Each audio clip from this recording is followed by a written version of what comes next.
Saya Aloysius Agito Pandatmojo, presensi 3 dari kelas 11-8. Di sini saya akan menjelaskan tentang perbedaan angkatan kerja, tenaga kerja, dan usia kerja, dan juga tentang jenis-jenis tenaga kerja. Yang pertama itu ada perbedaan angkatan kerja, tenaga kerja, dan usia kerja. Angkatan kerja sendiri adalah orang-orang yang masuk dalam usia produktif atau biasanya itu rentang umurnya dimulai dari 16 sampai 65 tahun. Dan yang perlu digarisbawahi pula adalah mereka-mereka yang masih aktif dalam kegiatan ekonomi, baik itu yang sudah bekerja maupun yang sedang mencari pekerjaan. Sedangkan untuk mereka yang tidak termasuk dalam angkatan kerja adalah mereka yang tidak aktif secara ekonomi atau tidak terlibat dalam kegiatan ekonomi. Contohnya adalah pelajar, ibu rumah tangga, dan juga pensiunan. Yang kedua adalah tenaga kerja.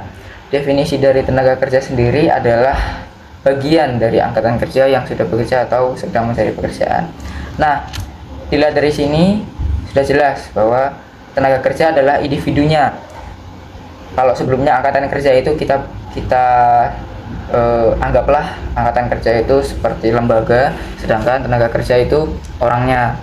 Maka tenaga kerja itu melibatkan individu yang berkontribusi langsung pada kegiatan ekonomi, dan biasanya tenaga kerja ini terbagi menjadi 3 bagian. Yang pertama adalah pekerja tetap, pekerja paruh waktu, dan juga pekerja lepas.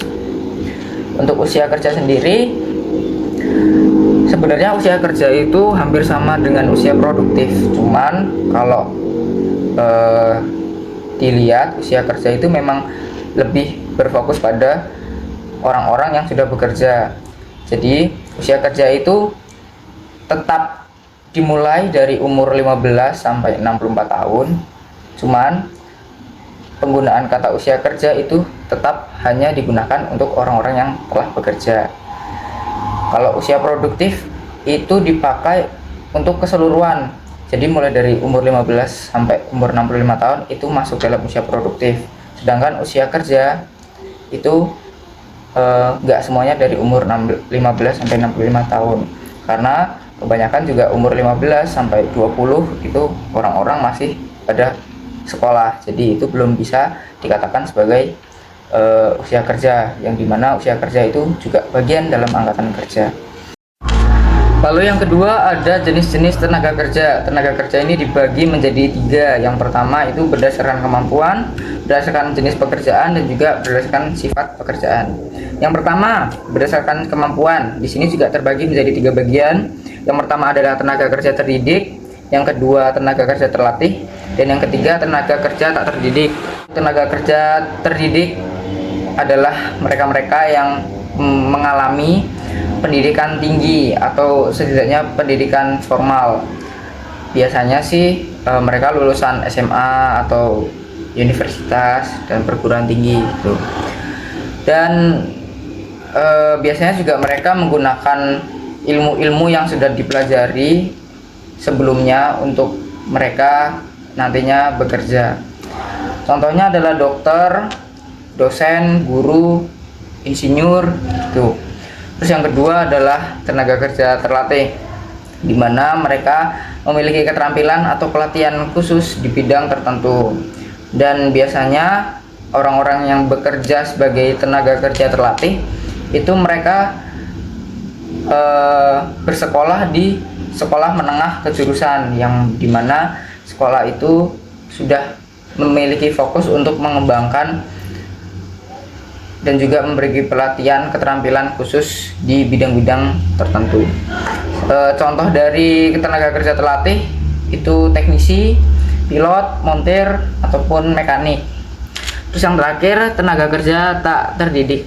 Itu adalah mereka-mereka yang tidak mengalami pendidikan formal atau keterampilan khusus dalam bekerja. Contohnya adalah buruh bangunan, tukang sampah, tukang sapu, ataupun pemulung gitu. Terus yang kedua berdasarkan jenis pekerjaan. Di sini juga terbagi menjadi 3, yaitu tenaga kerja lapangan, lalu tenaga kerja pabrik, dan tenaga kerja kantor. Tenaga kerja lapangan sendiri itu biasanya mereka bekerja langsung di lapangan atau di luar ruangan, dan juga dalam praktiknya mereka pasti berhubungan langsung dengan masyarakat ataupun klien. Contohnya aja sales atau penyuluh pertanian misalkan, ataupun petugas survei.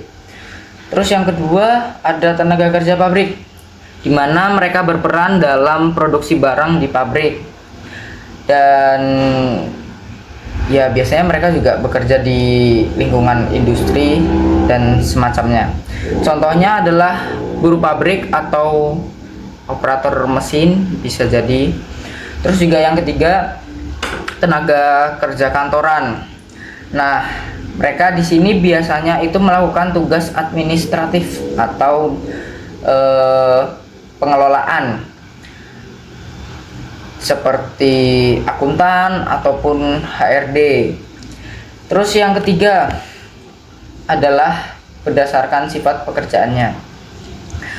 Di sini terbagi menjadi dua. Yang pertama itu tenaga kerja jasmani atau fisik, dan yang kedua tenaga kerja rohani atau non fisik.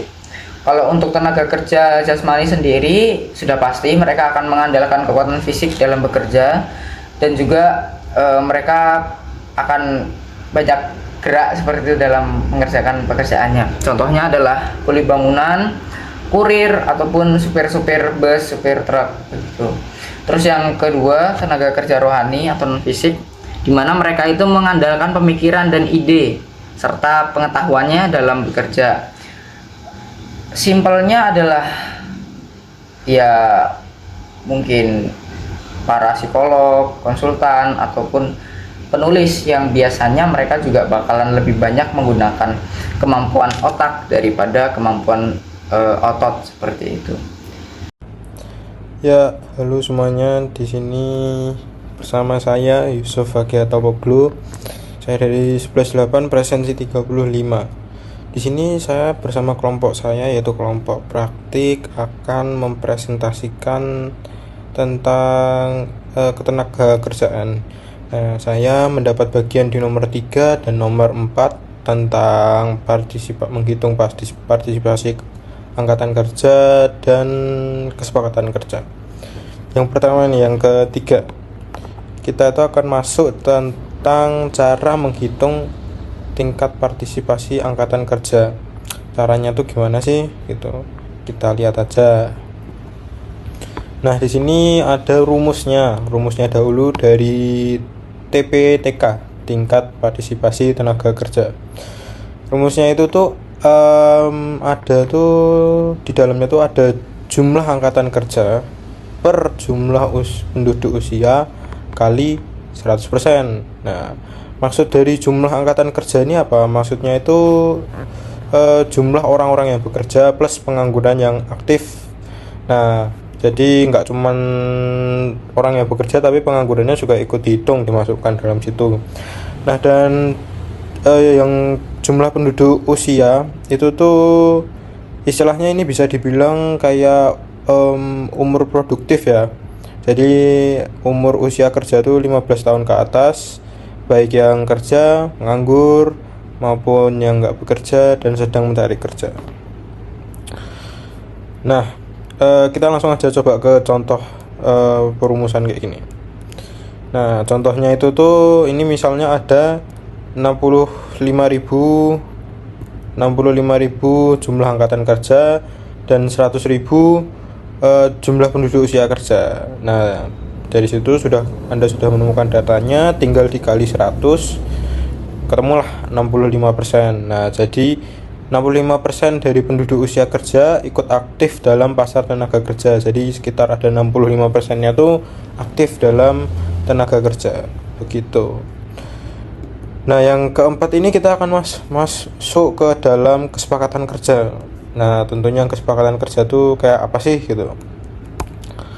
Nah, pertama, kesepakatan kerja itu kan kayak kesepakatan bos sama karyawan, kesepakatan biasa. Kesepakatan kerja itu ya bisa tertulis atau enggak tertulis gitu. Nah, di sini pentingnya kesepakatan kerja itu apa sih? Nah, pentingnya itu salah satunya ya melindungi hak. Karena dari kesepakatan kerja itu ada tertulis gitu hak-hak yang harus hak-hak para pihak satu dan pihak dua tuh mendapatkan hak dan kewajibannya tuh apa gitu. Nah, itu karena itulah melindungi hak dan kewajiban. Bukti hukum. Nah, jadi dari kesepakatan kerja ini kan ini bisa kayak mungkin dari kesepakatan kerja ini mungkin bisa dibawa ke ranah yang hukum. Contohnya notaris kayak gitu.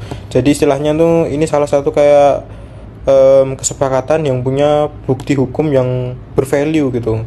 Istilahnya ini kuat gitu. Seakan-akan kalau misalnya salah satu pihak salah ya ada bukti hukumnya. Minimalisir risiko gitu.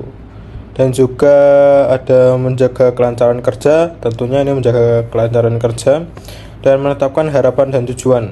Ya, ada dari kesepakatan ini ya pasti ada harapan dari pihak pertama dan pihak kedua dari kesepakatan ini. Nah, jenisnya tuh apa toh gitu. Nah, jenis dari kesepakatan kerja ini ada perjanjian kerja waktu tidak tertentu. Ya, ini tuh berarti kayak perjanjian aslinya magang tapi dengan waktu yang tidak ditentukan gitu. Nah, terus yang kedua tuh ada perjanjian kerja waktu tertentu. Ini berarti kayak istilahnya kontrak kayak gitu. Kamu bekerja di tempat saya dengan waktu sekian, dengan waktu segini itu berarti masuknya ke PKWT. Kesepakatan kerja tuh isinya apa sih gitu. Kesepakatan kerja tuh ada identitas perusahaan, identitas dari sebuah perusahaan dan pekerja identitas pekerja tuh ya kayak KTP kayak gitu-gitu yang pokoknya kerana pribadi. Terus ada pekerjaan yang akan dilakukan, itu pasti dalam misalnya mau mencari pekerjaan pasti ada kesepakatan yang perlu pekerjaannya tuh yang dilakukan tuh apa gitu. Nah, hak dan kewajiban pekerja dan perusahaan. Nah, hak dan kewajiban ini seperti ya kenapa pentingnya tadi ya.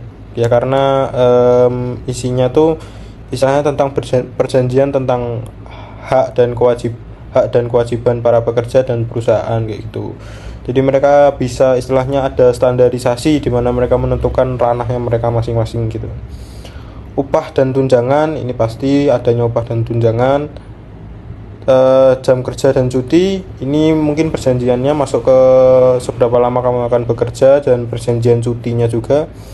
Ketentuan pemutusan hubungan kerja PHK ini pasti.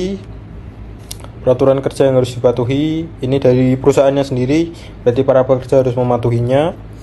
Jangka waktu perjanjian ini berarti tentang seberapa lama kamu akan bekerja dan perjanjian ini akan mendukungnya gitu. Kesepakatan ini akan mendukungnya.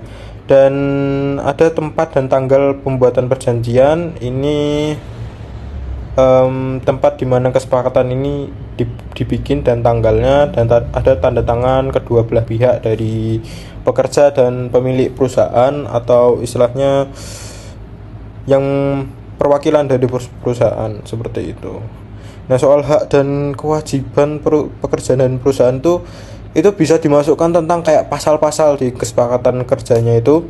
Jadi pasal-pasalnya itu tuh digunakan untuk melindungi hak dan kewajiban. Bila salah satu istilahnya melanggar kesepakatan ini, maka pasal-pasal itu tuh akan sangat berguna gitu dalam mengadili lah istilahnya.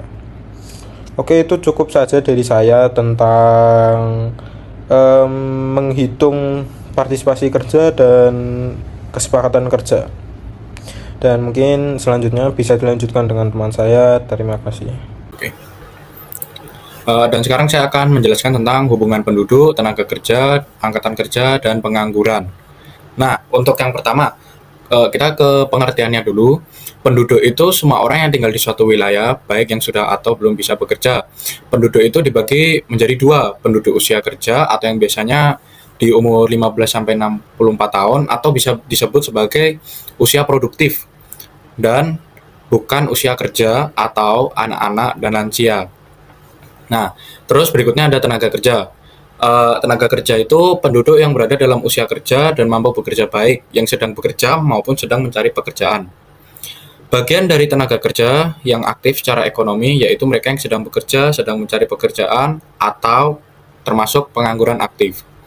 Dan untuk pengertian pengangguran sendiri, itu tuh mereka adalah bagian dari angkatan kerja yang tidak bekerja tetapi sedang mencari pekerjaan atau siap bekerja. Nah, kalau misalnya secara gambar tuh seperti ini, dari penduduk, dan dari penduduk itu yang yang usianya 15 atau sampai 64 tahun atau yang biasa kita sebut sebagai penduduk produktif, itu tuh biasanya mereka yang siap bekerja. Dan mereka yang siap bekerja itu disebut tenaga kerja. Dan dari situ jika mereka bekerja atau cari kerja itu disebut angkatan kerja. Sedangkan jika mereka belum bekerja tapi sedang posisi mencari kerja itu disebut pengangguran. Dan untuk selanjutnya saya akan menjelaskan pengertian pengangguran dan alasan terjadi pengangguran. Nah, pengangguran sendiri sudah seperti di slide sebelumnya, itu adalah kondisi ketika seorang yang termasuk dalam angkatan kerja tidak memiliki pekerjaan namun sedang mencari pekerjaan dan siap untuk bekerja. Nah, untuk alasannya kenapa bisa terjadi pengangguran, ada 3 hal yang mendasari. Pertumbuhan penduduk yang cepat, itu yang pertama. Karena dengan pertumbuhan penduduk yang cepat itu menyebabkan jumlah pencari kerja itu meningkat lebih cepat daripada pertumbuhan lapangan kerja. Itu juga bisa dialami di Indonesia juga, karena kita pertumbuhan penduduknya cepat, sementara lapangan kerjanya sedikit. Ditambah lagi, seperti yang di nomor 2 ini, terbatasnya lapangan kerja. Ketersediaan pekerjaan tidak mampu menampung semua angkatan kerja yang ada. Dan sesuai lanjutannya yang tadi, yang ketiga, itu ketidaksesuaian antara pendidikan dan kebutuhan pasar kerja. Lulusan pendidikan tidak memiliki keterampilan yang sesuai dengan permintaan dunia kerja sehingga sulit terserap. Contohnya seperti kami ini atau beberapa itu yang Gen Z atau gen kita, itu tuh mereka lebih ke pengen kerja tuh sesuai fashionnya mereka, passion. Sementara di luar sana tuh yang menerima passion kita atau passion mereka tuh nggak banyak. Mereka tuh lebih mengambil orang yang pengalamannya tuh lebih banyak. Contoh, misalnya si A ini pengalamannya banyak, tapi di ijazahnya dia itu tidak sesuai passionnya dia. Sementara si B ini tuh pekerjaan yang dia daftar nih passionnya banget, sesuatu yang dia impikan. Tapi dia nggak punya pengalaman dalam bekerja di suatu perusahaan atau suatu hal. Akhirnya yang keterima nanti itu si A. Sekian, terima kasih. Halo Pak Hari, perkenalkan nama saya Lucius Tonel Frederico Guindra, biasa dipanggil Guindra. Saya dari kelas 11-8 nomor absen 4 dan melanjutkan penjelasan dari teman-teman kelompok saya sebelumnya. Pada kali ini saya akan membahas mengenai 2 hal. Yang pertama, saya akan menjelaskan mengenai jenis-jenis pengangguran beserta contoh-contohnya yang mana akan saya klasifikasikan menjadi 10 jenis pengangguran. Dan untuk pembahasan selanjutnya, pembahasan kedua, saya akan menjelaskan mengenai dampak-dampak dari pengangguran itu sendiri. Maka dari itu, selamat menonton, menyimak, dan menyaksikan. Oke, yang pertama itu ada pengangguran terbuka. Pengangguran terbuka itu adalah suatu kondisi ketika suatu individu tidak memiliki pekerjaan dan sedang aktif mencari pekerjaan. Contohnya itu misalnya ada seorang sarjana yang baru lulus, punya gelar sarjana, seorang mahasiswa yang baru lulus, punya gelar sarjana, kita sebut saja sarjana astronomi, cuman ketika mencari pekerjaan, lowongan kerja di bidang itu sedikit gitu. Jadi gampangnya adalah pengangguran terbuka ini adalah suatu kondisi di mana lulusan baru sedang mencari pekerjaan. Kita kemudian lanjut ke jenis yang kedua, yaitu ada pengangguran friksional. Nah, pengangguran friksional itu gimana, Indra? Pengangguran friksional itu adalah pengangguran sementara yang dapat terjadi karena adanya proses transisi dari pekerjaan lama ke pekerjaan baru, atau bisa jadi karena adanya masuknya angkatan kerja baru gitu. Contohnya bagaimana? Contohnya itu misalnya ada suatu individu lagi nih, dia awalnya menetap di kota A lalu harus pindah domisili untuk menetap di kota B karena satu dan lain alasan gitu. Cuman ketika pindah, dia harus mencari pekerjaan dan mungkin ada kesulitan dan lain sebagainya. Contoh lainnya itu ada misalnya seorang yang suatu individu yang memutuskan resign dari pekerjaan lamanya dan kemudian mencari pekerjaan baru begitu. Lanjut ke jenis pengangguran yang ketiga dan yang keempat. Kita yang ketiga dulu, itu ada pengangguran struktural. Jadi pengangguran struktural itu adalah pengangguran yang terjadi akibat perubahan struktur ekonomi yang menyebabkan ketidaksesuaian antara keterampilan tenaga kerja dengan permintaan pasar. Contohnya adalah seorang petani yang kehilangan pekerjaannya karena lahannya berubah menjadi kawasan industri. Kemudian untuk jenis yang keempat itu ada pengangguran cyclical atau nama lainnya itu ada pengangguran konjungtural. Nah, pengangguran ini bisa terjadi akibat fluktuasi siklus ekonomi seperti resesi atau penurunan permintaan barang atau jasa. Contohnya bagaimana? Contohnya seperti hotel dan restoran pada saat pandemi COVID-19, di mana orang-orang, maksudnya banyak orang yang memang nggak bisa keluar ya pada saat pandemi, sehingga penurunan barang dan jasa dari restoran maupun hotel itu ikut menurun atau berkurang, yang menyebabkan hotel atau restoran harus mengurangi karyawannya gitu. Kita lanjut ke jenis pengangguran yang ketiga dan yang keempat. Kita masuk yang ketiga dulu, itu ada pengangguran struktural. Nah, pengangguran struktural itu terjadi akibat perubahan struktur ekonomi yang menyebabkan ketidaksesuaian antara keterampilan tenaga kerja dengan permintaan pasar. Contohnya adalah petani yang kehilangan pekerjaannya karena lahannya berubah menjadi kawasan industri. Terus selanjutnya ada jenis pengangguran yang keempat, yaitu ada pengangguran cyclical atau nama lainnya adalah pengangguran konjungtural. Pengangguran ini dapat terjadi karena adanya fluktuasi siklus ekonomi seperti resesi atau penurunan permintaan barang atau jasa. Contohnya bagaimana, Indra? Contohnya tuh kayak pas zaman pandemi atau COVID-19, di mana kita tahu bahwa semua orang nggak bisa keluar rumah, jadi usaha-usaha kayak hotel dan restoran itu permintaan atas barang atau jasanya itu juga ikut menurun, yang menyebabkan mereka harus mengurangi pegawainya, yang mana menyebabkan pegawainya akhirnya banyak yang menganggur begitu. Oke, jenis pengangguran selanjutnya yang kelima itu ada pengangguran musiman yang dapat terjadi akibat pekerjaannya hanya terdapat pada musim-musim tertentu. Contohnya seorang petani yang menganggur selain pada musim tanam atau musim panen. Selanjutnya ada pengangguran terselubung yang dapat terjadi akibat suatu individu dalam bekerja tidak optimal atau produktivitasnya rendah. Hal itu dapat dikarenakan individu ini keterampilannya tidak mencukupi pekerjaan yang ia kerjakan atau tenaga kerja pada tempat ia bekerja terlalu banyak. Contoh kasusnya itu misalnya minimarket seperti Indomaret atau Alfamidi yang dalam satu shift dapat dikerjakan 3-5 orang, namun pada shift itu dikerjakan oleh 7 orang. Jadi membuka kemungkinan untuk ada 1-3 pegawai yang memang nggak bekerja secara optimal begitu. Selanjutnya ada jenis pengangguran ke-7, yaitu setengah pengangguran, di mana suatu individu bekerja kurang dari jam kerja normal. Contohnya ibu rumah tangga yang bekerja 2 jam per hari sebagai tukang jahit paruh waktu. Kemudian untuk yang ke-8 itu ada pengangguran teknologi yang dapat terjadi akibat kemajuan teknologi yang menggantikan manusia pada pekerjaan-pekerjaan tertentu. Contohnya adalah petugas pintu gerbang tol yang semula itu pakai uang tunai, kemudian tergantikan oleh mesin tol, sehingga pembayaran gerbang tol menggunakan e-tol gitu. Jenis pengangguran selanjutnya yang ke-7 adalah setengah pengangguran, di mana suatu individu bekerja kurang dari jam kerja normal. Contohnya adalah seorang ibu rumah tangga yang bekerja 2 jam per hari sebagai tukang jahit paruh waktu.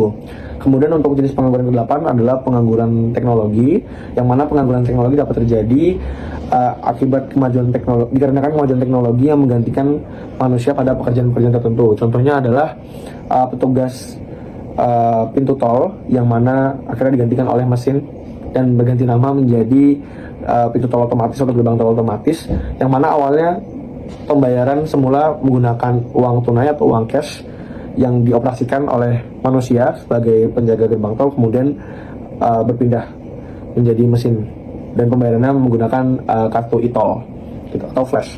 Makasih. Oke, jenis pengangguran berikutnya yang ke-9 adalah pengangguran institusional.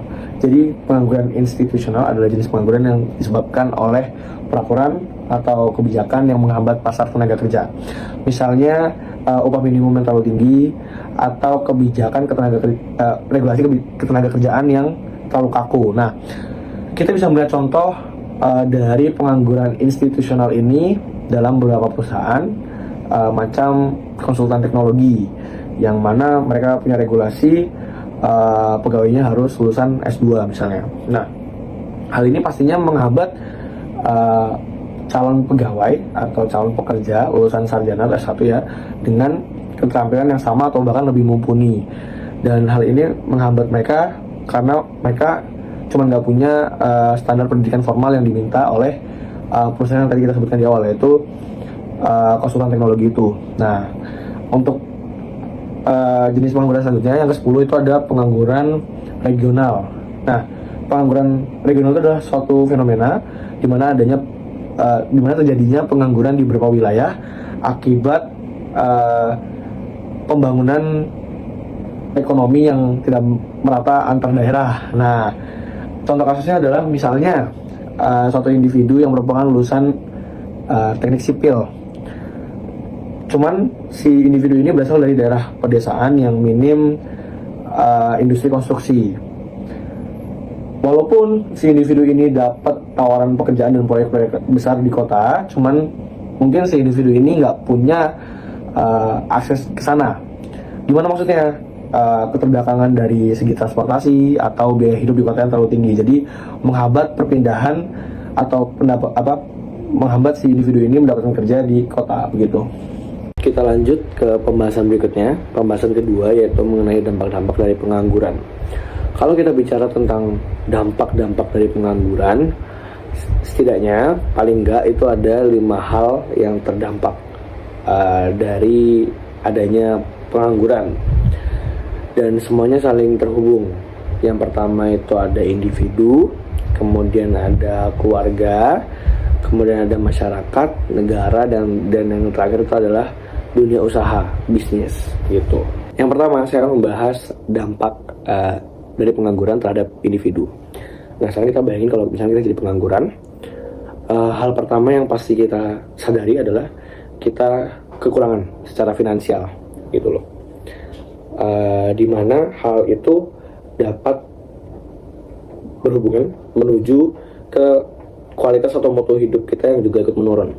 Kenapa begitu? Karena kita nggak bisa memenuhi kebutuhan hidup kita, atau bahkan bisa saya bilang kebutuhan dasar dan sosial kita secara layak gitu. Ingat ya, secara layak. Terus pastinya yang terjadi ketika kita pengangguran lama itu ya, ada masalah psikologis gitu, stres, depresi, merasa bahwa diri kita tuh nggak berharga. Kemudian itu nanti akan nyambung ke bagaimana kita kehilangan motivasi, kita jadi nggak semangat, nggak punya harapan. Terus kalau semakin lama nganggur nih ya pastinya tadi gangguan psikologis tadi, stres, terus depresi itu, kemudian kehilangan motivasi itu jadi semakin parah. Tapi nggak cuma itu, kalau kita semakin lama nganggur, kita juga akan kehilangan keterampilan kita. Bayangin seorang buruh bangunan yang awalnya tiap hari ngangkat ngaduk semen, tiap hari ngangkat bata, misalkan nyusun bata, ngangkat pasir gitu kan, terus jadi nggak kerja lama, misalkan 5 bulan, itu kan nggak, badan sakit-sakit lagi. Dan buat gimana ya, kalau mau jadi tukang bangunan kan harus fit juga kan, buat balik lagi juga butuh nyesuaiin lagi badannya gitu. Nah, terus juga dari semua ini nanti akan timbul dimana badan kita tuh jadi pola hidup kita jadi nggak sehat, terus kita jadi sakit. Karena misalnya kalau orang stres kan kita nyari sesuatu biar kita nggak stres, healernya lah. Biasanya kalau nggak alkohol ya rokok atau hal-hal lainnya begitu. Selanjutnya adalah dampak pengangguran terhadap keluarga. Kalau kita bicara tentang pengangguran itu identik dengan orang bekerja, dan orang bekerja itu identik dengan seorang kepala rumah tangga, bapak atau ayah kalau dalam keluarga. Nah, paling nggak kalau si kepala rumah tangga ini nggak bekerja, ada 2 pihak yang merasa terbebani secara finansial, ada si istri dan juga si anak. Kalau dari sisi istri ini pasti juga merasa terbebani karena kan butuh uang bulanan Pak untuk membeli bahan-bahan dapur buat yang mencukupi kebutuhan sehari-hari lah, kebutuhan rumah tangga gitu ya. Nah, kalau dari si anak ya ini punya potensi untuk membuat si anak ini putus sekolah kalau bapaknya pengangguran, dimana si bapak ini juga mungkin aja nggak bisa ngebiayain kebutuhan anaknya dalam bersekolah gitu. Yang pasti pengangguran ke keluarga itu dampaknya muncul ketegangan, bahkan konflik gitu. Nah, pengangguran ini tuh juga bisa membawa keluarga itu pada suatu perubahan gaya hidup, dimana pastinya ada pengurangan dalam kehidupan biasanya yang diperuntukkan untuk menghemat gitulah istilahnya, agar kemudian biayanya nggak cukup besar, karena biayanya yang tadinya ada jadi nggak ada gitu. Bisa aja si bapak mungkin meminta anak istrinya buat lebih ngirit gitu, atau yang lebih parahnya lagi, si bapak bisa minta istrinya juga ikut kerja gitu. Mungkin itu juga nggak apa-apa, tapi mungkin ada lagi yang lebih parah, di mana si bapak bisa aja memaksa anaknya juga ikut bekerja gitu. Jadi begitu kurang lebih dampak dari pengangguran terhadap keluarga. Nah, pengangguran itu juga punya dampak ke masyarakat. Salah satunya yaitu yang pertama adalah tingkat kriminalitas yang tinggi, di mana seseorang yang nggak punya pekerjaan, yang artinya nggak punya penghasilan, itu dapat mendorong dirinya sendiri untuk melakukan tindakan ilegal. Makanya kadang kita bisa ngeliat ada pungli gitu kan, kalau kita lagi jalan-jalan ke Cadas gitu. Nah itu karena orang butuh uang pak. Kalau misalkan kalau teman-teman pernah melihat orang di lampu merah gitu tiba-tiba ngelap tanpa disuruh ngelap kaca mobil, tiba-tiba minta uang, lah itu juga salah satu bentuk dari mereka yang nggak punya pekerjaan tapi mereka butuh uang gitu loh. Atau ya orang nyopet, orang nyuri karena mereka butuh uang. Terus yang kelihatan lagi kalau dampaknya pengangguran ke masyarakat ada ketimpangan sosial, di mana orang yang punya sama yang nggak punya jadi makin kelihatan gitu. Terus yang terakhir adalah menurunnya kepercayaan sosial. Jadi orang-orang ini jadi kurang percayalah sama pemerintah gitu. Jadi pemerintah bikin program apa, sekalipun itu programnya untuk memberdayakan orang-orang yang nggak punya pekerjaan, tapi ya namanya orang pengangguran gitu loh. Balik lagi ke individu tadi, jadi ya mungkin sikisnya kena gitu loh, kita nggak pernah tahu. Jadi mungkin rusuh, demo dan lain sebagainya nyalain pemerintah gitu. Nah, pengangguran ini tuh sebenarnya juga menyusahkan bagi negara. Mungkin bisa saya bilang sangat menyusahkan. Kenapa? Karena ya menjadi beban bagi negara. Kalau ditanya dampak pengangguran bagi negara, salah tiganya itu yang pertama adalah beban anggaran negara semakin meningkat, di mana mau nggak mau negara harus merogoh atau mengeluarkan dana lebih banyak untuk bantuan sosial. Sementara itu pendapatan negara semakin menurun karena pajak dari pendapatan kan berkurang, terus konsumsi masyarakat juga menurun. Hal ini salah satunya dikarenakan oleh pertumbuhan ekonomi yang semakin melambat, karena pengangguran berarti produktivitasnya menurun begitu. Dampak dari pengangguran yang terakhir adalah terhadap dunia usaha atau bisnis, di mana pengangguran itu dapat membuat berkurangnya tenaga kerja terampil. Jika pengangguran itu berasal dari mismatch skill, dunia usaha akan kewalahan untuk mencari tenaga kerja atau SDM, sumber daya manusia yang memadai gitu, yang sesuai. Kemudian pengangguran itu dapat menyebabkan daya beli konsumen menurun, dimana seperti kita tahu ya, kalau orang pengangguran nggak punya uang berarti nggak punya daya beli. Hal itu yang membuat kemudian permintaan atas barang atau jasa juga ikut menurun. Yang terakhir adalah ya ketidakpastian pasar, di mana laju ekonomi yang lesu akibat pengangguran dapat menimbulkan dunia usaha jadi sulit berkembang. Terima kasih dari saya.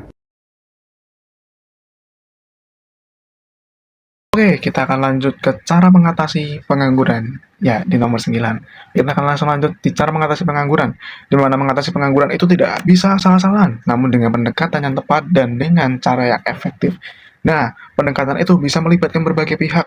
Ada pemerintah, sektor swasta, maupun wirausaha, lalu juga ada masyarakat yang bisa membantu melakukan pendekatan ini secara tepat dan efektif untuk bagi para orang-orang yang masih menganggur di luar sana. Oke, kita akan langsung lanjut ke solusinya. Oke. Solusinya di pertama itu ada perubahan sistem pendidikan.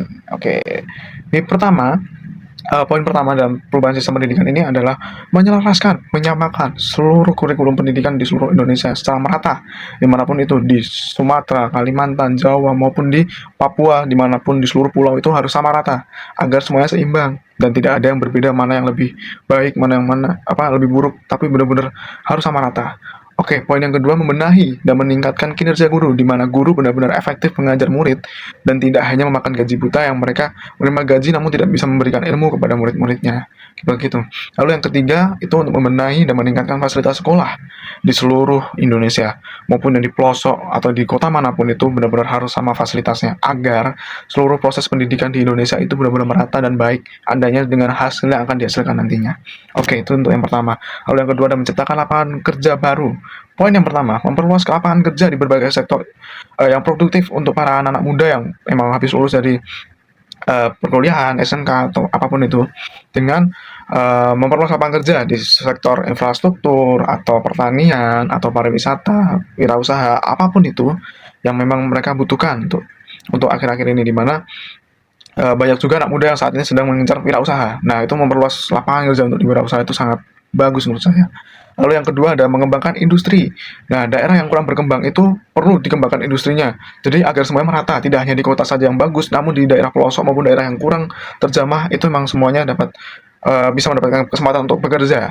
Lalu yang poin yang ketiga itu memudahkan persyaratan orang untuk masuk ke sebuah lembaga atau sebuah tempat pekerjaan di daerah manapun itu, agar jumlah penganggurannya ini akan berkurang, di mana salah satu penyebab orang itu jadi menganggur adalah persyaratan untuk setiap orang agar bisa masuk ke sebuah lembaga atau tempat untuk bekerja itu cukup dipersulit. Jadi itu membuat salah satu jumlah pengangguran itu jadi banyak. Lalu kita langsung lanjut ke pelatihan kerja, di mana mengadakan pelatihan kerja, solusi mengadakan pelatihan kerja ini cukup penting, di mana bisa membantu orang-orang yang masih belum mendapatkan seperti sarjana S1 gitu atau S2. Jadi mereka yang lulus di SMP atau SMA yang pada akhirnya tidak bisa melanjutkan sekolah itu bisa mengikuti pelatihan kerja ini, agar mereka pada akhirnya itu bisa mendapatkan sertifikat, dan sertifikat itu pada akhirnya nanti bisa digunakan untuk mendaftar ke dunia pekerjaan seperti wirausaha ataupun itu yang pada akhirnya akan berguna untuk mereka. Lanjut untuk solusi yang keempat, di mana pelatihan psikologis untuk para pengangguran itu juga perlu, di mana banyak juga kasus di mana pengangguran itu pada akhirnya mereka menganggur karena emang psikologis mereka yang sudah seperti cukup buruk ya, di mana mereka dalam psikologi mereka tuh mereka hanya menganggap bahwa mereka tidak bisa bekerja dan apapun itu. Nah, itu diperlukan untuk pelatihan psikologis agar mereka bisa mengubah mindset mereka yang sebelumnya lebih ke merendahkan atau mereka membahasakan diri mereka sebagai orang yang lemah, itu untuk menjadi lebih semangat lagi dalam bekerja, dan untuk seperti motivasi untuk para pengangguran ini. Lalu yang kelima ada pelatihan untuk orang tua. Nah, pelatihan untuk orang tua ini difungsikan untuk para orang tua untuk mendidik anak-anaknya sejak dini. Nah, dari sejak kecil orang tua itu diberikan untuk pelatihan pada orang tua agar mereka bisa memberikan bimbingan kepada anak-anaknya untuk bisa ini loh, ke depannya tuh nanti kamu harus bekerja untuk apa, untuk menghidupi keluargamu, untuk apa. Nah, pendidikan ini hanya bisa diberikan oleh orang tua, dan itu harus sejak dini agar mereka punya motivasi untuk pada akhirnya, oh ya aku harus kerja, oh ya aku harus menempuh pendidikan yang tinggi agar aku bisa mendapatkan pekerjaan yang layak untuk kedepannya, seperti itu. Oke, kita langsung lanjut ke nomor 10, di mana sistem upah dan macam-macam sistem upah itu sendiri. Nah, yang pertama kita akan lanjut ke pengertiannya, di mana sistem upah adalah metode atau cara yang digunakan oleh perusahaan atau pemberi kerja untuk membayar tenaga kerjanya sesuai dengan kriteria tertentu seperti waktu, hasil kerja, atau gabungan keduanya. Oke, kita langsung lanjut ke macam-macam sistem upah, di mana yang pertama sistem upah waktu. Upah yang diberikan berdasarkan waktu yang waktu kerja, maaf. Nah, misalnya per jam, per menit, per hari, per minggu, per bulan, atau per tahun, seperti itu. Jadi mereka digaji sesuai dengan jam kerja mereka, seperti contohnya gaji bulanan karyawan kantor, seperti itu. Ataupun seperti tukang yang mereka mengerjakan sebuah proyek, misalnya per hari, nah itu nanti digaji per hari, seperti itu. Oke, kita lanjut. Yang kedua, di sistem upah borongan. Nah, upah borongan itu berdasarkan jumlah hasil kerja. Jadi seperti pekerja pabrik yang menghasilkan barang yang diproduksi, lalu juga ada para pekerja atau tukang pembangunan tol baru yang memang mereka juga disebutnya sebagai upah borongan. Lalu yang ketiga, atau yang terakhir, ada sistem bagi hasil atau profit sharing. Karyawan dapat bagian dari keuntungan perusahaan. Jadi perusahaan itu akan membagi keuntungannya kepada karyawannya itu sendiri. Contoh di sebuah perusahaan kopi lokal, itu para petani dan pekerja itu diikutsertakan dalam sistem bagi hasil. Nah, itu contohnya. Atau lebih gampangnya seperti adanya seperti sebuah kafe yang memang dia didirikan secara berkelompok atau seperti anggotanya itu sama-sama teman atau apapun itu, dan mereka membagi hasilnya atau membagi keuntungannya itu kepada kelompok ini, di mana mereka memang pembuatnya dan mereka memang membagi hasilnya itu, seperti itu. Nah, begitu dari kami satu kelompok. Terima kasih sudah menyaksikan dan semoga dapat dipahami. Terima kasih.